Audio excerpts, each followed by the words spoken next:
Have you ever wanted to trust your intuition so wholly and fully and know the exact path that you want to take? Have you ever struggled to feel connected to your inner voice? Are you getting conflicting messages about what to do with your life and the gifts that you brought here to share with the world? If yes, then you're not alone. And believe me, I have been with this multiple times over. And fortunately, I have the unique gift of being able to sit with women and help them and guide them through this. So that's what we're going to do today. Hey, my name is Jessica, and I am the founder of Rooted in Worth, a female empowerment company where we help women tap in to their inherent worth and potential. So today I'm going to talk about intuitive gifts, intuition, and moving forward in a life that feels more aligned to you. So where did I start? Okay, let me be really clear that I was living a life that looked so incredible on the outside, right? I had the houses, and I'm talking houses, the cars, the career, the vacations, all of the things that were so Instagram worthy. They were, the beautiful pictures. But on the inside, you could not see in the picture what I was feeling, which was I worked my entire life to get this, and this is how I feel. It was like this little secret that I was keeping because I had worked so hard, and I said since I was little that I wanted to be an electrical engineer, and here I was living the dreams that I said I wanted to live, but it wasn't what I wanted. I was told to get married and to have kids, and this will make you happy, but I was always striving for that one thing, that next thing that would make me happy.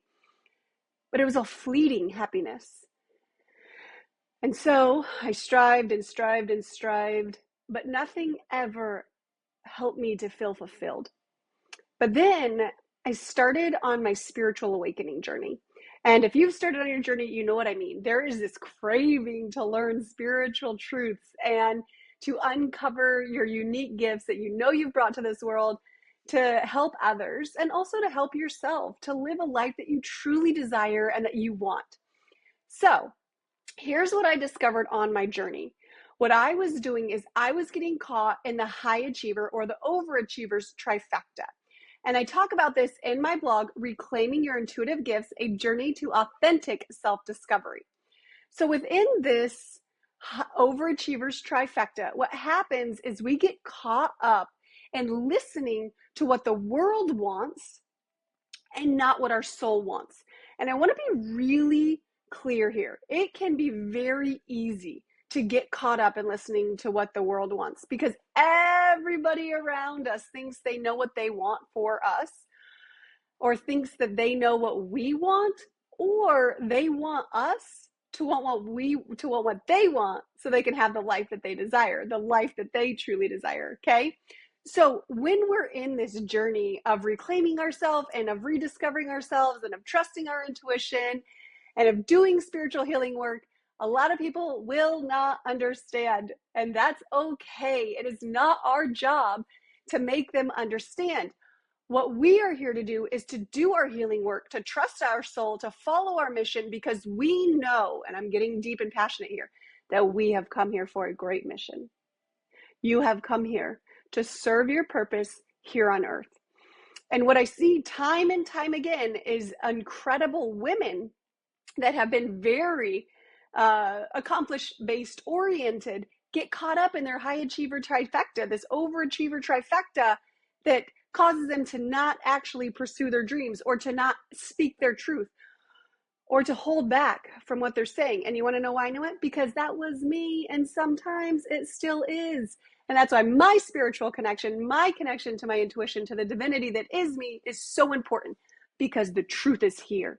The truth is right inside of me, and I can go right inside and gain access to that truth. So let's talk about the overachiever trifecta for a minute. So this trifecta impacts us with the 3 P's and the 3 B's. So the 3 P's are perfectionism, people pleasing, and the overachiever's kryptonite, productivity. Okay. So perfectionism, we are working, we want to make it perfect. We're not going to put it out until it is perfect, or we're going to put it out and then criticize ourselves about it. Or we're going to add like 3 more periods to that presentation or that web page. The second thing is people pleasing. Now, I'm going to actually read from here about people pleasing because I didn't think that I was a people pleaser until I defined it in this way.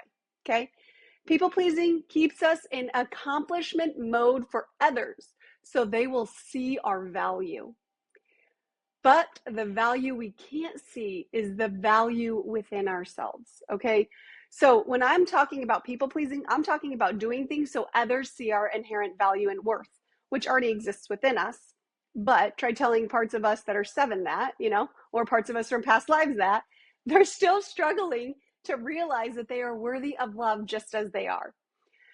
And so they do things at the expense of their well-being, which is the expense of our well-being.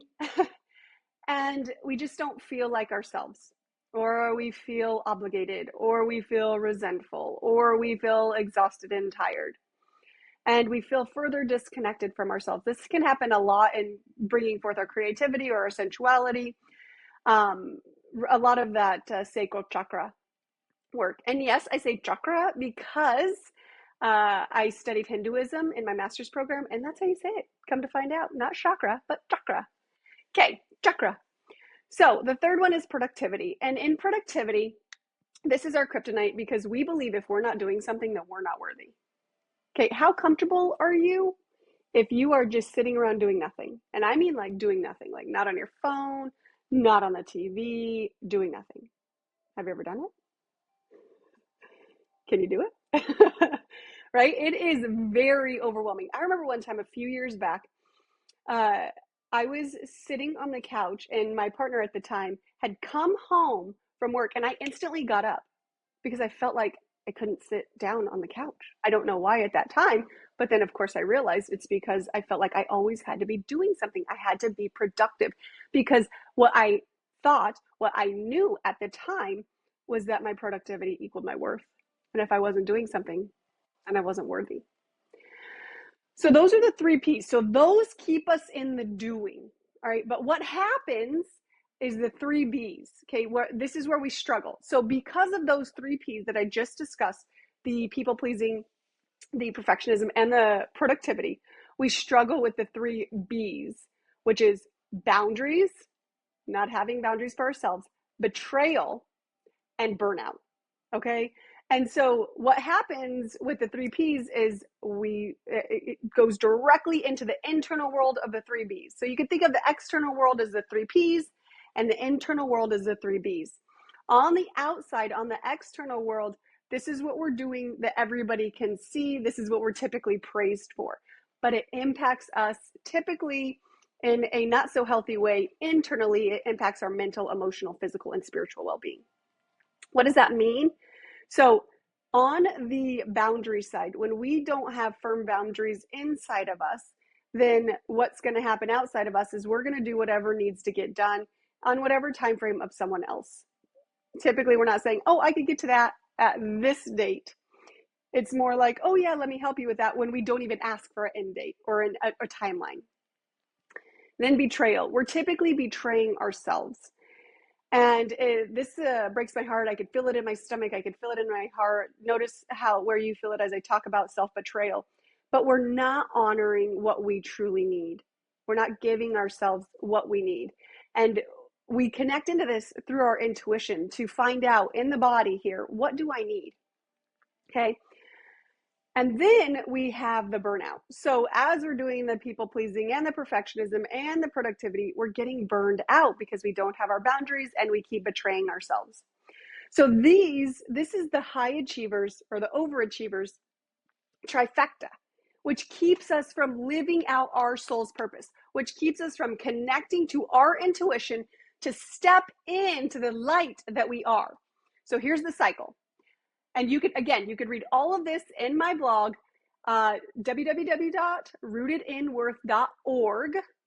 And the blog is Reclaiming Your Intuitive Gifts, a journey to authentic self-discovery. Okay, so we have our soul calling. Our soul is calling. We hear the insight. It is so clear. We know what we want to do or what we're being called to do. But then we get stuck in the world's demands and we have all of these other things that we have to get done. And so what we want, our dreams, get pushed to the back burner. And then we feel out of alignment And so we're irritated, we're irritable, we're agitated, we're frustrated, we're emotionally overwhelmed and reactive. We snap at others, we're mean to ourselves, and then we push ourselves to achieve because that's what we think our worth is, and we do this external dance. Again, just avoiding our soul's calling. So, what I teach in the Rooted Resources community, which is donation based on my website, and what I teach in my book, Reclaim Yourself, is the 3-step rediscovery process. And this is really, really imperative and really important because this insight on the 3-step rediscovery process came to me from my soul through years and years of healing. There was a process that everybody followed, that every healing journey followed. And so what this process is, and I'm going to help you through it, is this first step is to realize, okay, I feel disconnected from my intuition, or I don't feel like I'm following my heart. I feel like I have intuitive gifts and I'm not using them, or I have them and I want to use them and it's not working, whatever that may be. So we become aware. We become aware of what is happening within us. First step, always awareness. Always awareness. We're always realizing, okay? The second step, and I have a whole entire list on the blog that you could go through. The second step is that we honor and accept. We honor and accept how we're feeling. What is it that I'm feeling? Where am I feeling it in my body? How does it make me feel? Okay, so we're getting really familiar with the feeling, and I completely understand that sometimes feeling can be scary because we were shamed or guilted when we were younger for having feelings. And what I mean by that is cry, or I'll give you something to cry about. How can you be upset? Look at everything you have, right? So we're guilted into not having feelings. But we have them, and they're inside of us, and they're always coming up. And if we don't address them, then they come out, right? Let them come up to be healed, not to come out to hurt, okay? So the second step is we reconnect, we honor and accept. We honor and accept how we feel.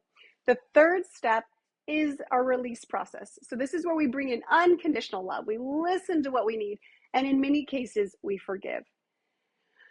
More times than not, I'm forgiving myself than I'm forgiving others. But we listen. Okay, so I'm not, let's just use an example. I have these intuitive gifts, and I'm not using them to their fullest potential. So I feel that inside of me. I feel it in my stomach. I feel it in my upper back. It makes me feel sad. It makes me feel angry. It makes me feel disappointed in myself. It makes me feel like I'm not living up to my true potential. So I have all of these things happening within me as I say this. And so that is the second step, right? I'm very aware of it. Now go to the third step, and I ask myself, well, what is it that I need? I need to know that it's going to be okay. I need to know that I'm supported. I need to know that I'll still be loved. What else do I need in this moment? What does this part of me need? And I feel it again. I feel it in my stomach right now. It's very prevalent. I need to know that I'll be safe. And here's what I know. So we allow the parts of us to come in, and then we allow the divine knowing to come in. And the divine knowing within me knows this, that I am safe. And my greatest safety and security lies within me. And that's why it's so important to build an inner sanctuary of peace and of love and of trust, because it all exists right here. And this is where this internal, so if anything happens outside of me, I always can come inside of me. And that's opposite, by the way, of what I used to do. If something happened inside of me, I was going outside to find the answers. Whereas now I'm coming inside of me. Something happens outside of me, I'm coming inside of me. What do I need? How can I be supported? How can I feel more love in this moment? What can bring me greater peace? How can I serve my greatest mission here on earth? What am I being called to do? What do I want to do? What do I need in this moment? Okay, so this is all on the blog in much more detail that you could take your time and go through it so that you could get more clarity on answering the calling of your soul and more connection to your intuition, your intuitive gifts, and not feel so constrained by the demands of the world. Because let's face it, if you found this video, then you were made for more, and you know it. So if you want to learn more, go to www.rootedinworth.org or go to my YouTube videos, and you can find more videos. Thank you.